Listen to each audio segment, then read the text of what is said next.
There are quite a few like buzzwords going around, and there's this GTM engineering that has come up, and there's you talked about content engineering. So let's just for the audience, let's talk about what is content engineering, how are you thinking about it, and how have you with different companies worked at it. So right.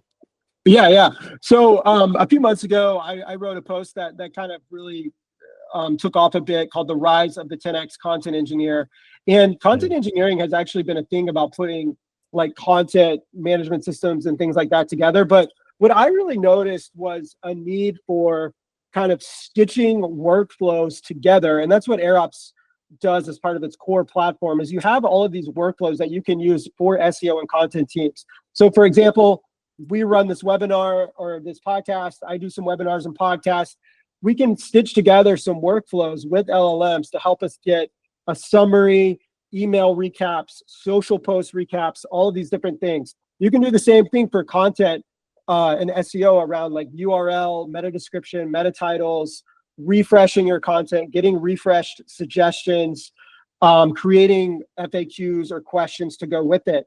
And AirOps has these workflows that you can then stitch together using these different triggers with the LLMs to be able to create these things in our workflows, and then it populates into a grid. All that to say is, like, I noticed the need that you need a different person on a content and SEO team that hasn't been there before. It's a role that hasn't been there as far as who is stitching these things together, who is maintaining these workflows, who is taking what the strategist is thinking about, saying like, hey, I need to refresh all of these URLs.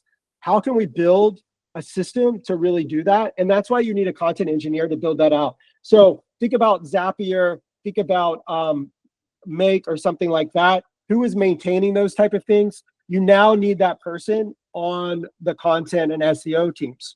And that revolution has also come, I would say, to other growth teams as far as like a GTM engineer goes, is a very popular term.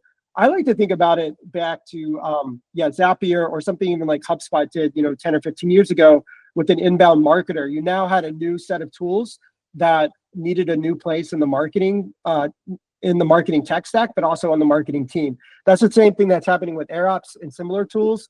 Is we have these new capabilities, and you need a new role on your marketing or growth team to really take advantage of it and to really build these out.